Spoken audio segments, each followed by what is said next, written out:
La grève observée par les fonctionnaires et agents de l'État fait l'objet d'une communication ce mercredi en Conseil des ministres. Le gouvernement salue la suspension du mot d'ordre de grève par certains syndicats et considère que toute absence au poste de travail est désormais considérée comme illégale. Dans ce journal, vous aurez les temps forts du Salon international consacré aux questions de défense et de sécurité. Plus d'une centaine de participants venus de 62 pays du monde se consultent sur la nécessité d'améliorer les technologies en matière de sécurité. Il attendait le feu vert de la CEDEAO pour son retour au pays. C'est désormais chose faite. Adama Barrow, président élu de la Gambie, va regagner son pays demain jeudi. Le service politique de la rédaction reviendra sur cette élection mouvementée en Gambie. Aux États-Unis, 5 jours après son investiture, le président américain Donald Trump a signé ce mercredi des décrets sur l'immigration et la sécurité nationale, dont celui de la construction des murs à la frontière avec le Mexique. Voilà pour les principaux titres de ce journal. Soyez les bienvenus dans cette demi-heure consacrée à l'actualité nationale et internationale. Commençons par le palais présidentiel où un conseil des ministres s'est tenu ce mercredi. Conseil au cours duquel la grève observée par les fonctionnaires et agents de l'État et la grogne des militaires ont fait l'objet de communication. Le compte-rendu de Viviane Anime. Le Conseil des ministres hebdomadaire, réuni ce mercredi 25 janvier au palais présidentiel, sous la présidence du chef de l'État, s'est à nouveau prononcé sur la situation de malaise social engendrée par la grogne des militaires, la grève des fonctionnaires, les informations alarmistes propagées sur les réseaux sociaux. Si le gouvernement salue le retour au calme dans les casernes, s'agissant par contre des fonctionnaires, le gouvernement déplore les nombreuses absences au poste de travail, notamment parmi les enseignants, et ce, malgré la levée du mot d'ordre de grève. Le gouvernement salue la suspension du mot d'ordre de grève lancé par certaines organisations syndicales et se félicite de la poursuite du dialogue social. En conséquence, le gouvernement considère que les absences au poste de travail, particulièrement dans le secteur de l'éducation, sont désormais illégales.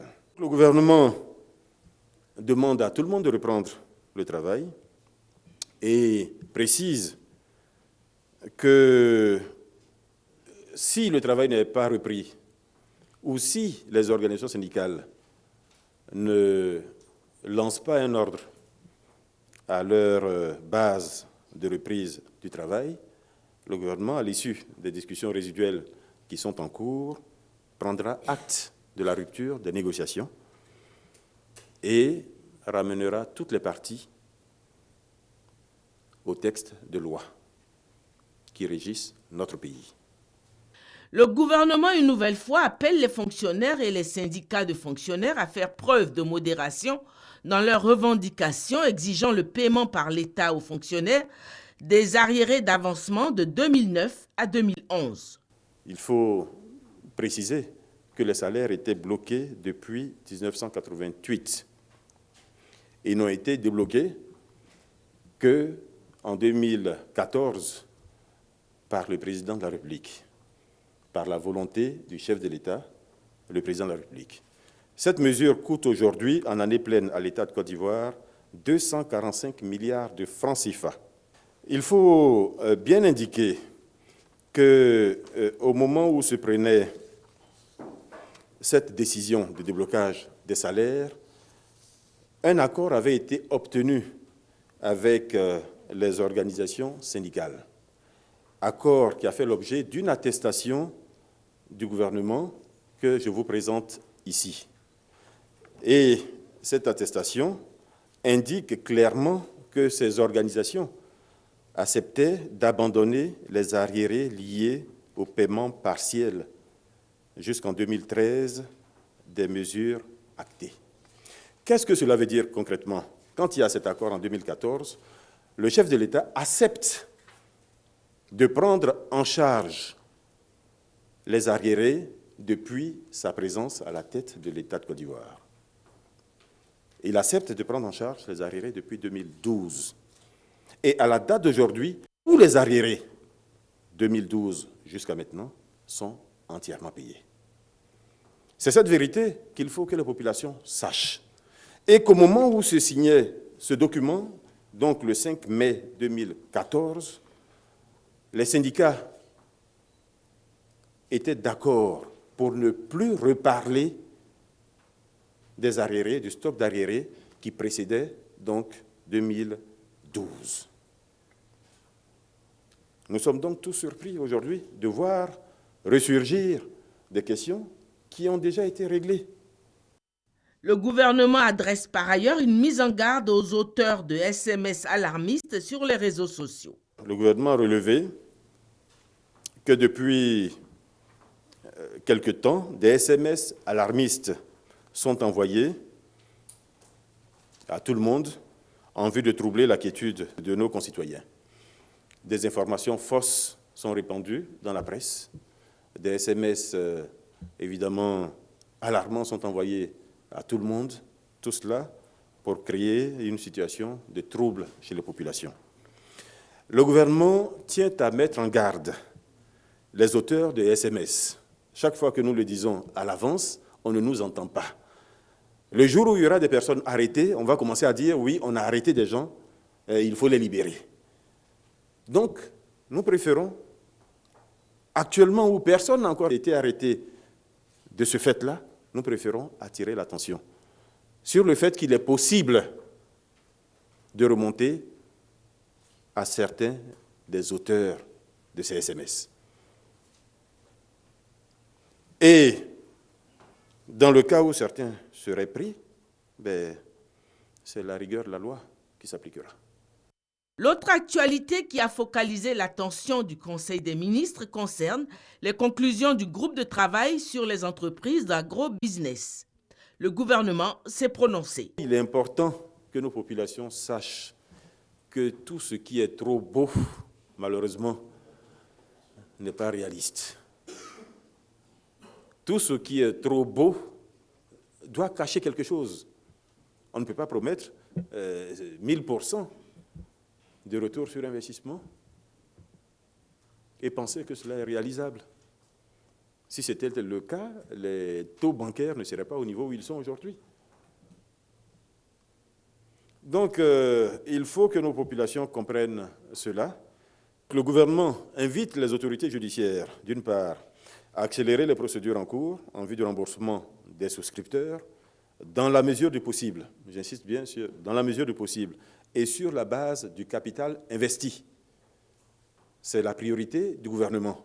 Aujourd'hui, puisque nous savons le nombre de souscripteurs, le nom de ces personnes, nous savons les montants qu'elles ont investis, le gouvernement fera tout pour qu'au moins une partie de ce qui a été investi par ces personnes leur soit remboursée.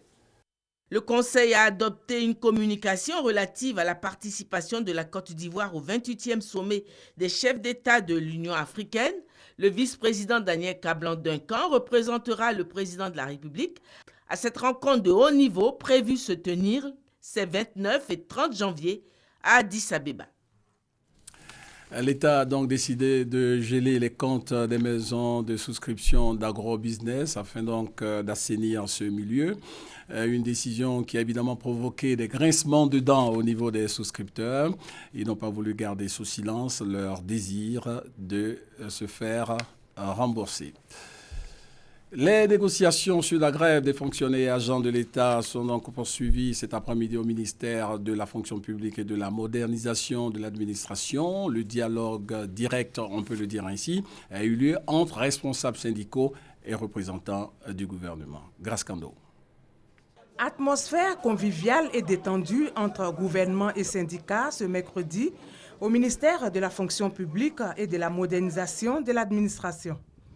Cette 5e rencontre de négociations entre les deux parties a enregistré à l'ordre du jour plusieurs points, entre autres le mode de calcul de la pension, la révalorisation indiciaire et le stock des arriérés. À cet effet, il a été décidé de la mise en place d'un comité technique. Nous avons demandé au gouvernement d'agir sur le taux d'annuité, sur le mode de calcul, sur la majoration, sur la question des 150 points d'indice. Le gouvernement et nous nous sommes entendus pour que nous commencions une séance de travail maintenant pour nous entendre sur le chiffre. Le gouvernement parle de 21 milliards, certains de nos camarades parlent de 17 milliards. Donc il nous faut mettre d'accord. Monsieur le Président de la République nous a indiqué que pour tout ce qui concerne l'intérêt des travailleurs, il est disposé à faire ce qui est possible. Nos appréciations sont différentes. Les chiffres ne concordent pas. Par exemple, au niveau de la réévaluation indiciaire, nous n'avons pas les mêmes chiffres. Donc, ce qui a été donc retenu, c'est que les deux parties se retrouvent tout à l'heure, les gens du ministère du Budget, des Finances et de la Fonction publique, plus les syndicalistes, pour rapprocher donc les différents chiffres et revenir et parvenir donc à un chiffre consensuel. Voilà, je pense que si ça c'est fait, nous le porterons donc à la connaissance donc de Monsieur le Premier ministre pour appréciation et décision. Gouvernement et syndicats se retrouvent demain jeudi pour poursuivre les discussions. Et toujours sur la situation qui prévaut, Abou Sanogo nous donne lecture de ce communiqué du ministère de l'Éducation nationale, de l'enseignement technique et de la formation professionnelle.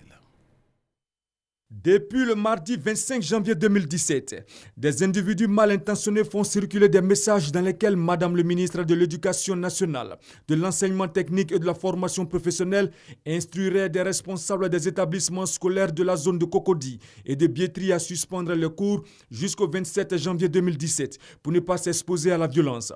Madame le ministre rassure les élèves et leurs parents, ainsi que tous les acteurs de l'école dans les dites zones, qu'un tel communiqué est purement et simplement fantaisiste et démagogique et émane de ceux qui veulent inoculer la violence à l'effet de s'aimer la peur dans les esprits. En tout état de cause, l'État de Côte d'Ivoire n'a donné aucune instruction dans le sens de la fermeture des écoles. Aussi prend-elle la communauté nationale à témoin face aux actes de vandalisme et autres séquestrations menées par ces sinistres individus et leurs commanditaires.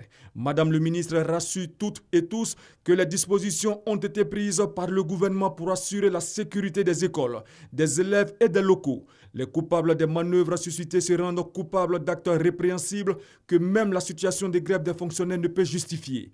Madame le ministre les invite par conséquent à mettre fin à ces manœuvres et réitère encore ici la volonté du gouvernement d'œuvrer dans le sens de l'apaisement et du retour de la sérénité à l'école pour le bonheur de nos enfants. Voilà ce que l'on pouvait dire ce soir sur la situation de grève dans l'administration publique ivoirienne. Rappelons que le gouvernement salue la suspension du mot d'ordre de grève par certains syndicats et considère que toute absence au poste de travail dans la fonction publique est considérée comme illégale. Parlons maintenant des objectifs visés par ce salon international consacré aux questions de défense et de sécurité. Plus d'une centaine de participants venus de 62 pays du monde se concertent sur la nécessité d'améliorer les technologies en matière de sécurité dans les pays africains. Les détails avec Abou Sanogo. Le 4e Salon international de sécurité et de défense Shield Africa 2017 est une plateforme de rencontre des professionnels de la défense et de la sécurité en Afrique. L'objectif étant de pallier les insuffisances en matière de sécurité et de défense. Présidant l'ouverture de l'événement, le ministre d'État, ministre de l'Intérieur et de la Sécurité Ahmed Bakayoko a salué la présence des industriels et délégations venues de plusieurs pays d'Afrique, d'Europe, d'Asie et d'Amérique.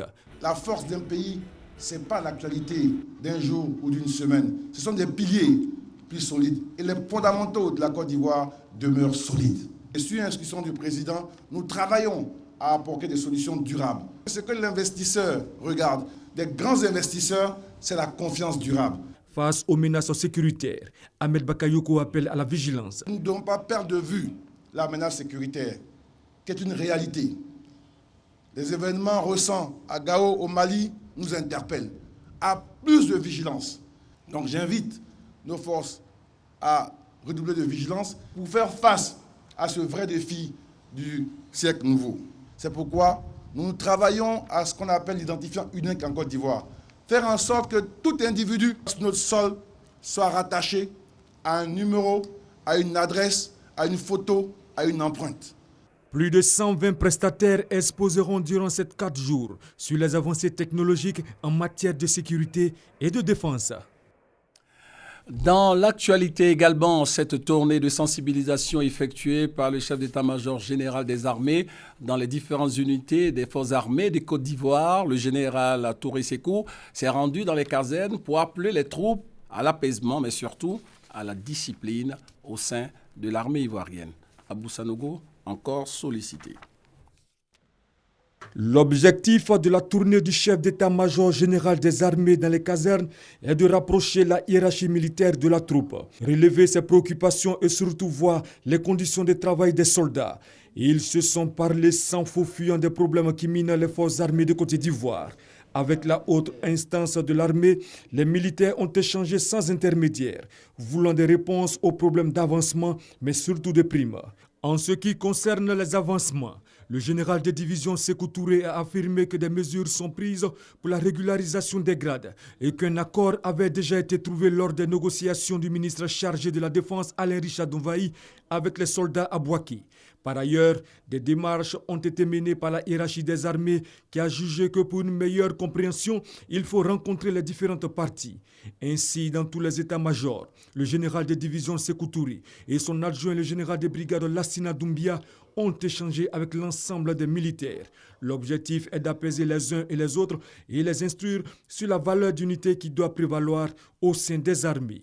Je suis venu vous dire de faire preuve de dépassement et de faire appel à toutes vos qualités de militaires et de citoyens modèles. De tout mettre en œuvre pour ramener le calme. Vous constituez pour nous notre préoccupation majeure. Il s'agit pour nous de faire en sorte que chacun de vous puisse se sentir bien à l'aise, en sécurité et épanoui. Nous sommes déterminés à répondre à vos attentes. Je précise encore que tout cela doit se faire dans l'ordre, la discipline militaire, dans une ambiance sereine, faite de confiance les uns dans les autres et sûre de confiance dans les chefs. Le chef d'état-major général des armées se rendra dans les prochains jours dans les villes de Korogo, Bouaké, Daloa et San Pedro à la rencontre de ces hommes. Restons au sein des corps habillés en nous rendant cette fois à Bouaké où des soldats des forces armées de Côte d'Ivoire avaient manifesté à leur manière leur mécontentement. On choisit Bouaké donc pour lancer le message de l'apaisement au cours d'une cérémonie suivie par notre reporter Kader Sogodogo. Après un mécontentement exprimé par de nombreux coups de feu et de nombreux autres actes de violence qui ont créé panique et psychose dans le pays, les soldats des forces armées de Côte d'Ivoire implorent la clémence des populations.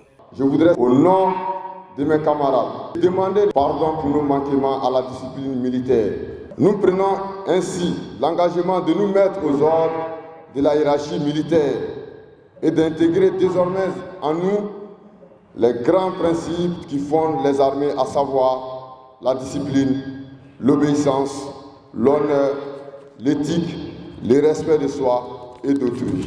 La hiérarchie militaire tient également à rassurer la population quant aux mesures qui seront prises pour le maintien de l'ordre et de la discipline dans les casernes. Je voudrais vous rassurer de la ferme volonté du commandement de poursuivre l'instruction et le renforcement des capacités de nos hommes sur le droit en général, sur les droits de l'homme en particulier, et sur la déontologie du métier des armes, afin de faire d'eux des citoyens et des professionnels complets et compétents. Une cérémonie de pardon saluée par les autorités présentes avec des bénédictions faites par les guides religieux. Et c'est sur une image des femmes offrant le drapeau de la Côte d'Ivoire aux militaires que la cérémonie a pris fin. Kader Sogodogo, donc à Bouaké. Le reste de l'actualité avec tout d'abord cette campagne de sensibilisation de la jeunesse sur le terrorisme et le blanchiment des capitaux. L'objectif visé, c'est d'emmener les jeunes en Afrique en général, mais ceux de la Côte d'Ivoire en particulier, à ne pas s'intéresser à ces fléaux condamnables, mais surtout dangereux pour le développement de notre continent. Cette campagne de sensibilisation a été initiée par le GIABA, le groupe intergouvernemental d'action contre le blanchiment d'argent en Afrique de l'Ouest. Éric Goré pour en savoir un peu plus. Le ministère des Affaires étrangères pris d'assaut par la jeunesse de l'espace CEDEAO qui participe à ces journées portes ouvertes du groupe intergouvernemental d'action contre le blanchiment d'argent en Afrique. Cette institution spécialisée de la CEDEAO entend sensibiliser les jeunes contre ce phénomène dangereux pour le développement. Lorsque nous savons que la frange la plus importante des populations de nos États sont composées de jeunes et que la lutte que nous menons est une lutte inclusive, une lutte concertée, une lutte collective, nous devons pouvoir consacrer une place aux associations de jeunesse. Et c'est dans ce cadre que nous pensons qu'il était utile de porter le message à leur attention. Les jeunes qui participent à ces journées sont maintenant informés de la notion du blanchiment d'argent. Il est important pour nous jeunes aujourd'hui de tourner dos au blanchiment d'argent. En ce sens que c'est nous jeunes, nous qui sommes utilisés comme appât pour mener à bien les activités terroristes. Ayant reçu ces informations, nous allons faire le relais au niveau de la jeunesse, au niveau de toute la Côte d'Ivoire. Parce que nous sommes la fêtière, nous allons parcourir tous les hameaux, aller partout et sensibiliser les jeunes, leur demander de tourner dos à ces fléaux-là. Ces journées portes ouvertes font la promotion des bonnes pratiques. Selon les initiateurs, les récentes attaques terroristes de Burkina Faso, de la Côte d'Ivoire et du Mali montrent qu'aucune nation n'est à l'abri. Les députés de la première législature de la Troisième République seront au rang complet après l'élection des députés de Divo et de Kouibli. Les électeurs de la circonscription 126 de Divo commune se rendront aux urnes le samedi 28 janvier prochain. La campagne électorale pour cette élection partielle s'est ouverte il y a 48 heures, nous dit notre reporter Mamadou Kouassi. Seule femme de cette liste de 7 candidats, Abane Yvonne Delompu du FPI veut retrouver sa place à l'hémicycle. Cette ancienne vice-présidente de l'Assemblée nationale multiplie les séances de travail pour peaufiner les stratégies de sa victoire. Pour elle, cette fois sera la bonne, car elle se réclame la meilleure des candidats. Je suis candidate pour apporter ma pierre à l'édifice. C'est facile, là. Vous n'avez pas à me laisser tomber. Vous, les gens de Divo, là, je suis votre fille. Je vous interpelle en même temps. Je suis candidate pour vous et je vous demande d'aller me voter le 28 janvier 2017. Qui votait? Vote Abane. Qui votait? Vote Abane. Qui votait? Vote Abane. Qui votait? Vote Abane. La Sinakone, candidat du RHDP député sortant, opte pour la campagne de proximité à travers le porte-à-porte. Au cours de sa réunion de lancement, il a donné des instructions pour mobiliser les électeurs afin qu'ils soient reconduits à l'Assemblée nationale comme porte-voix des populations de Divo, choses qui vont contribuer au développement de sa commune. Nous disons à la population de Divo de se concentrer sur l'essentiel. L'essentiel, c'est le développement. Il ne peut y avoir de développement qu'avec la volonté du chef de l'État. Et lorsque vous donnez des députés au chef de l'État pour lui permettre de faire passer ses projets de loi, cela vaut pour la région et pour le département un développement harmonieux comme ce que nous avions actuellement. Candidat indépendant, Yaya Ouattara veut un nouveau type de député au Parlement pour la commune de Divo. Pour lui, cette reprise des élections à Divo commune constitue l'occasion de revoir ses stratégies pour se faire élire au soir du samedi 28 prochain. Nous avons remarqué que dans les États africains, les gens sont beaucoup attachés aux partis politiques. Or nous, la jeunesse actuelle, nous voulons que nos États soient dirigés par des institutions fortes. Ça veut dire là où il y a toutes les sensibilités, que ce soit les partis politiques ou des personnes libres, des libres penseurs. C'est dans cela que je suis candidat indépendant. Et vrai indépendant dans le vrai sens, parce que je ne veux pas être financé par qui que ce soit pour ne pas que demain j'aille à l'Assemblée avec les mains liées. Dr Bazere Nebi Raymond, lui aussi candidat indépendant, est toujours en course pour les législatives de la circonscription électorale 126 de Divo commune. Avec son équipe, il multiplie les séances de travail pour sa victoire au soir du samedi 28 janvier prochain. Dr Bazere Nebi Raymond dit détenir les clés pour le rassemblement des fils et filles de Divo. Ils ont à désigner leurs représentants. Et donc, il faut qu'ils voient en ces différents candidats celui-là même qui est à même de garantir la paix, la sécurité à ces populations pour lesquelles il veut être le porte-voix. Et donc, ce bon choix, ce n'est autre que Dr Bazare Nebi Raymond que je suis. Pour cette reprise des élections législatives à Divo, Dr Famoussa Koulibaly, candidat de l'UDPCI, veut maintenir sa première place obtenue lors du scrutin validé par le Conseil constitutionnel. Pour le lancement de sa campagne, il bénéficie du soutien des cadres et du président de son parti politique. Dr Famoussa Koulibaly veut renforcer la cohésion sociale à Divo. Des meetings et des rencontres sont prévus pour ces 3 jours de campagne afin de se faire élire. Je voudrais demander à l'ensemble des populations de pardonner ce qui s'est passé et d'aller réaffirmer dans les urnes le jour du 28 janvier leur détermination à faire de moi leur porte-voix au niveau de l'Assemblée nationale. Et ce que je vois, je suis sûr que je suis en phase avec cette population que je voudrais remercier sincèrement pour avoir été digne malgré toutes les épreuves. Les candidats indépendants Singo Kla et Konaté Ali se sont retirés de la compétition. Si le premier se retire au profit d'un autre candidat, le second veut mener une campagne de sensibilisation pour des élections apaisées à Divo. Et dans le cadre de la sensibilisation pour une élection transparente et apaisée, les autorités préfectorales ont invité les différents candidats et leurs représentants à accepter les résultats qui sortiront des urnes. Ce samedi 28 janvier 2017, les 56 000 électeurs de la commune de Divo vont choisir leur seul représentant au Parlement. Une élection partielle suite à l'invalidation des dernières législatives par le Conseil constitutionnel dans cette circonscription électorale. Pour le bon déroulement de la campagne électorale du scrutin, le corps préfectoral et une délégation de la Commission électorale indépendante, CEI, échangent avec les candidats et leurs représentants, ainsi que les organisations de la société civile. Une rencontre pour exhorter les différentes parties à maintenir le climat de paix qui prévaut dans la région du Lodjibois. L'État fera sa part de sécuriser le processus, mais on ne pourra pas mettre un policier derrière chaque habitant des niveaux. Et c'est pourquoi nous demandons aux candidats, à leurs superviseurs et aux suppléants d'être notre relais auprès des populations pour leur demander de faire en sorte que cette élection ne soit pas une guerre. Gervais Koulibaly, vice-président de la CEI, a assuré les candidats et leurs représentants de la volonté de son institution à garantir une élection transparente et libre. Notre mission, c'est de permettre une élection transparente, équilibrée et claire. Et ensuite, nous avons demandé aux candidats de nous aider à organiser une élection qui soit l'élection où le résultat va refléter la volonté du peuple. Donc il faut qu'ils viennent, qu'ils donnent les consignes à leurs électeurs, à leurs partisans de venir en paix. Parce que ce n'est qu'une élection et qu'après l'élection, comme nous l'avons dit tout à l'heure, la Divo doit continuer. Des campagnes de sensibilisation sont prévues pour convaincre les candidats et leurs partisans afin d'accepter les résultats des urnes.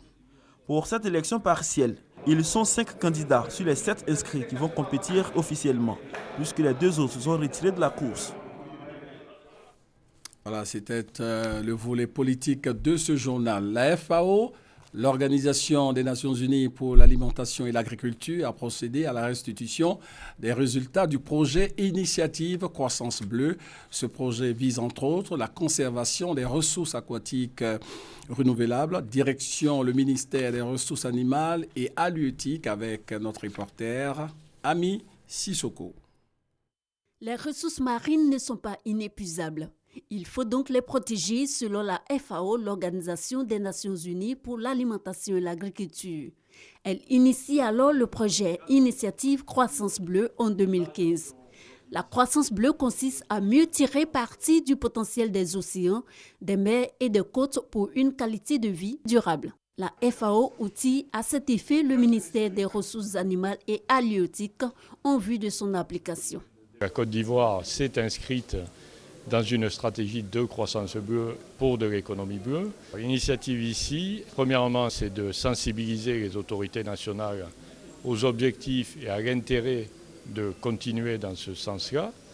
Le deuxième objectif, de faire venir des partenaires financiers qui vont permettre au pays de faire les mutations qui sont nécessaires. Selon tous nos experts, si on fait une évaluation de l'apport du milieu marin, du milieu pêche, du milieu aquaculture à l'économie africaine, ça représente plus de 620 000 milliards de francs CFA.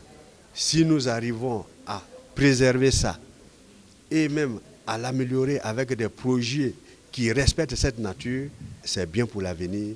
Les résultats des travaux qui nous seront restitués, nous allons essayer de l'appliquer et d'en faire des projets. La mise en œuvre du projet Initiative Croissance Bleue va consister au développement de la pêche, de l'aquaculture, à travers la promotion des politiques et bonnes pratiques permettant de produire poissons, fruits de mer et plantes marines de façon responsable et durable.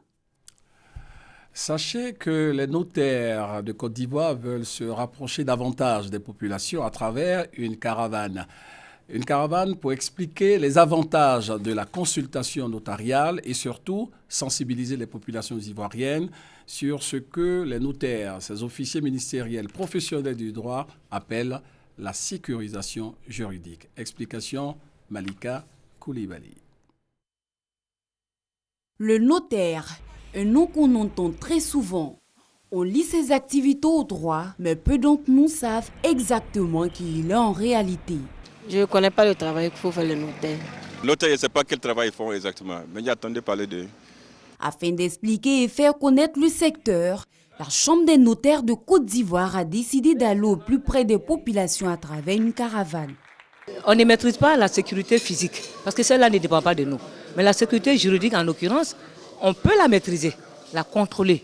Et cette caravane-là a pour but, effectivement, de former la population, de la sensibiliser à la culture de la sécurité juridique. C'est-à-dire, avant de poser un acte, tout citoyen doit réfléchir, aller voir son notaire, pour que ce notaire-là lui donne les conseils afin qu'il évite de poser le mauvais acte. Être plus près des populations, mais aussi aider le gouvernement ivoirien dans sa tâche de vulgarisation du droit. L'un des secteurs où les activités du notaire trouvent son sens est celui du foncier.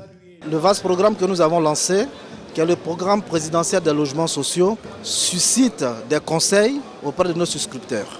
Un notaire a pour rôle d'authentifier toute transaction dans le domaine des opérations immobilières. Je pense que la caravane qui a été lancée permettra aux uns aux autres de comprendre le rôle prépondérant d'un notaire. C'est très important dans l'acquisition d'un bien. Rappelons que le notaire est un officier public et ministériel chargé de l'élaboration, de l'authentification et de la conservation d'actes juridiques comme le mariage, la filiation et le testament. Il doit rester impartial et être tenu par le secret professionnel. Outre ces 3 jours d'information au Palais de la Culture, la caravane sillonnera les chefs-lieux des régions de l'intérieur du pays du 22 janvier au 4 mars. Il attendait le feu vert de la CEDEAO pour son retour au pays. C'est désormais chose faite. Adama Barrow, président élu de la Gambie, va regagner son pays demain jeudi. Retour sur une élection présidentielle mouvementée avec Alexis Ouedraogo.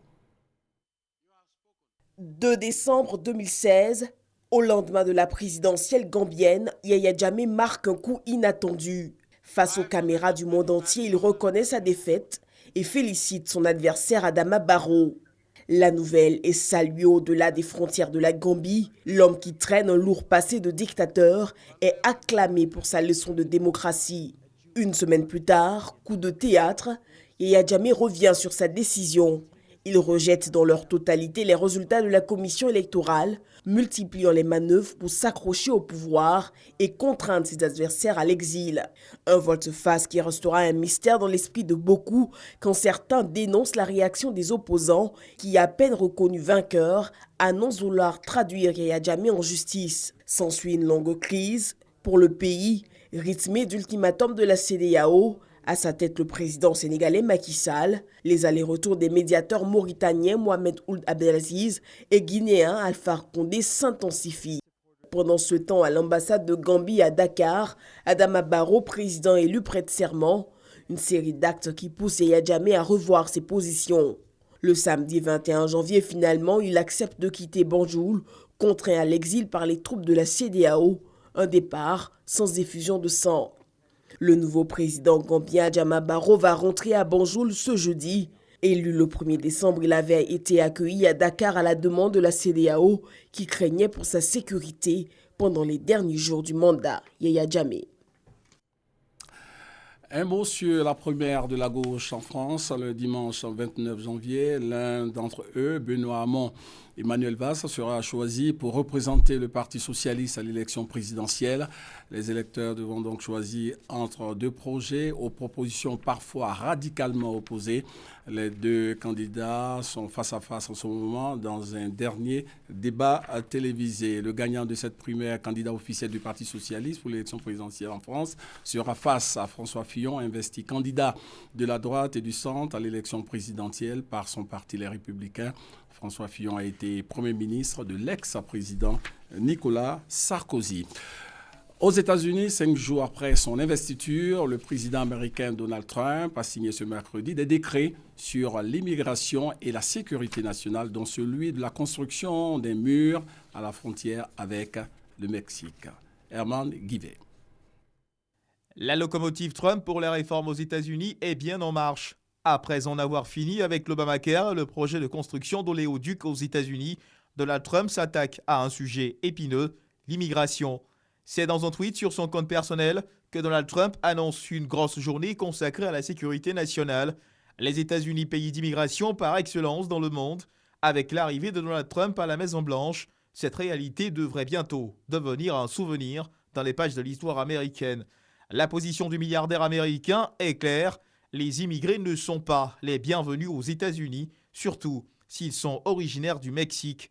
Pour Trump, ces immigrés sont les principaux responsables des maux dont souffrent les États-Unis, cartels, drogue, prostitution, crime organisé. Il entend résoudre le problème à la racine en réduisant l'accès de ces immigrants au sol américain. Il lui est venu une idée tout à fait extraordinaire, la construction d'un mur qui séparerait les États-Unis du Mexique, 3200 km de frontières, ceinturés par un mur, de quoi rompre radicalement avec la porosité de la frontière américano-mexicaine. Pour Donald Trump, un problème de sécurité nationale serait ainsi résolu. La signature de ces décrets par le président américain ce mercredi marque incontestablement la remise en cause des relations entre le Mexique et les États-Unis. En 2014, le nombre d'immigrés aux États-Unis était de 42,4 millions. Avec la prise en compte de ces décrets, les États-Unis pourraient ne plus devenir l'oasis du rêve américain pour des millions d'immigrants. Herman Guivet, les derniers matchs de poule, la CAN de football ont eu lieu il y a quelques instants. Les résultats de ce jour dans Égypte 1, Ghana 0, Ouganda 1, Mali 1 et donc les programmes des quarts de finale. Le samedi, vous aurez donc Burkina, Tunisie et Sénégal, Cameroun. Et le dimanche 29 janvier, Ghana, RD Congo, Maroc, Égypte. Voilà. Vous avez tous ces matchs en direct sur RTI 1. Merci donc à la réalisation. Fin de ce journal. Rappelons que la grève observée par les fonctionnaires et agents de l'État ici en Côte d'Ivoire a fait l'objet d'une communication ce mercredi en Conseil des ministres. Le gouvernement salue la suspension du mot d'ordre de grève par certains syndicats et considère que toute absence au poste de travail dans la fonction publique est désormais considérée comme illégale. Merci de nous avoir suivis. Bonne suite de programme sur RTI 1. Mais surtout, portez-vous bien.